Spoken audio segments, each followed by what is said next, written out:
Okay. Hey everybody, my name is Steve Millage. I'm representing a presentation done from DEF CON 15 from Aaron Higby entitled Hacking Your Vehicle to Boost Speed and Performance. I will say that this is not your average DEF CON presentation, not your hacking presentation, so bear with me here and let's get started. Alright, this is Cooter. Cooter was a car mechanic. He helped out the Duke boys because the Duke boys and Uncle Jesse would make and run moonshine, which was illegal. So old Boss Hoss or Hog would be on their tails trying to catch them. But because Cooter here was such a great mechanic, he kept the General Lee going, and he did a really good job because he's what you call an old-time car hacker. Hacker in general is somebody who can modify a computer, but basically if you're modifying a car, you're adding performance parts, you're essentially hacking the car. Old-time car hackers would use this, mechanical tools, your sockets and your wrenches, to install these performance parts to hacking, help assist them in the hacking of their cars. But today's modern day car hackers are a little bit different. They use a little bit different tools. They use something called an OBD2 port. We'll talk about that a little bit later. But so what? Obviously, hackers evolve. New technology comes out. We all know this. So, but the real question is, what is this new equipment, and what are they doing with it? This here is the ODB2, and this is one of the softwares. But basically, it's all the same thing. They give you all kinds of readings. They read all kinds of O2 sensors, the temperature and the amount of fuel that's being injected. Because today's vehicles are not at all like older vehicles. They are all full of sensors that detect everything. Nowadays, when you push on the accelerator, you're no longer pulling a throttle cable that opens up the carburetor, dumps in the gas. Nowadays, when you smash on the gas, you're pushing on a sensor, and that sensor gets read by the computer of the car. The car's computer will then, will go from there. The OBD2 port is located underneath your steering column, underneath the dash of your car. And it can actually be reflashed, much like your home router can be reflashed. With open software, you can do just about anything you can think of with your car. It could be a simple task, such as setting a few things and clicking the button that says write to your ECU. The ECU is also known as the car's computer. It can get a little more complicated than that. There are, many different kinds of sensors, so there's a lot of different things you can choose from. It's no different than, if you look here, this is no different than any kind of a hex editor. If you really look here, can you tell what's going on? Probably not. Same thing with this one. You can change things, but if you change the wrong thing, it can be pretty bad. You can change this 119 to 219, and this could essentially, open up airflow and make your car go faster, or it could, every time you push on the horn, it could inflate your airbag.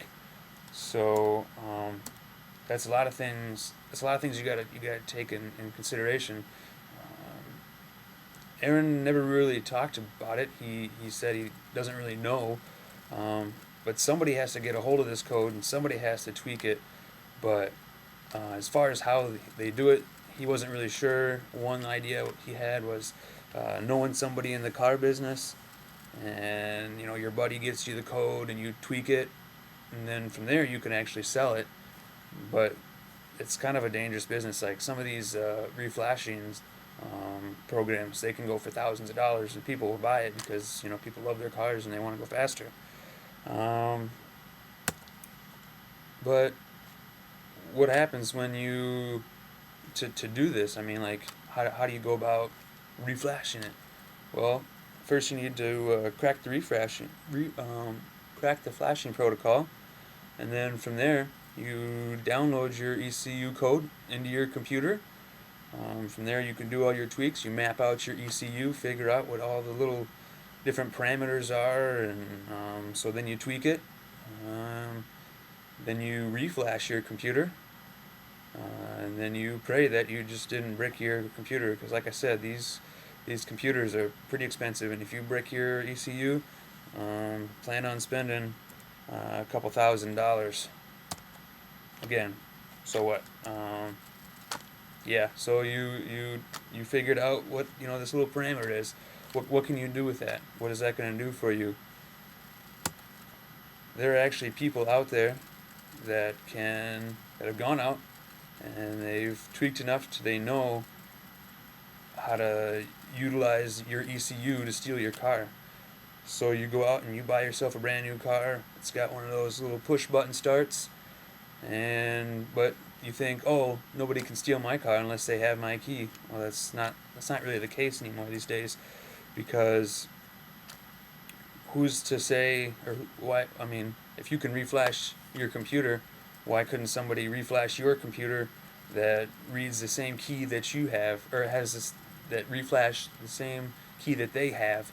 So essentially, your car is reading their key. So when they get into your car, they pretty much have your key. Start your car up and drive away. Another thing that people can do is cheat the emission tests. Back in the day, I don't really know this, but Aaron talked about it. Before you would drive to the DMV, you would wait in line.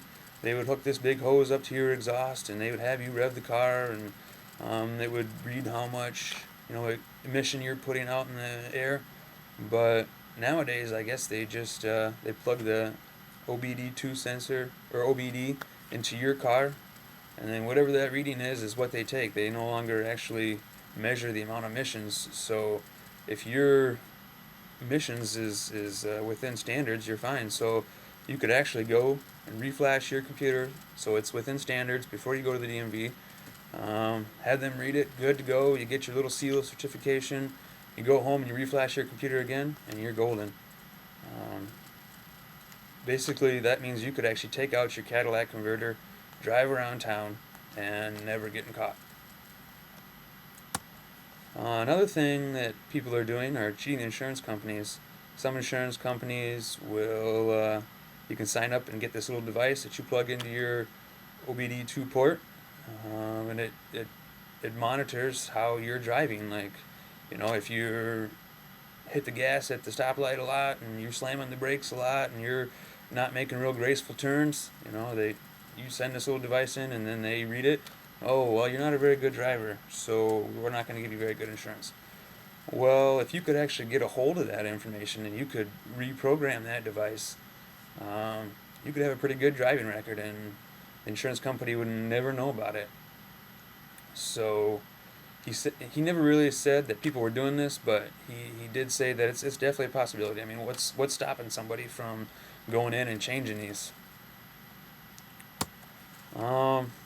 Just some end notes here. I didn't have a whole lot of time to get into everything, but there's a lot more to this than just the going into the computer.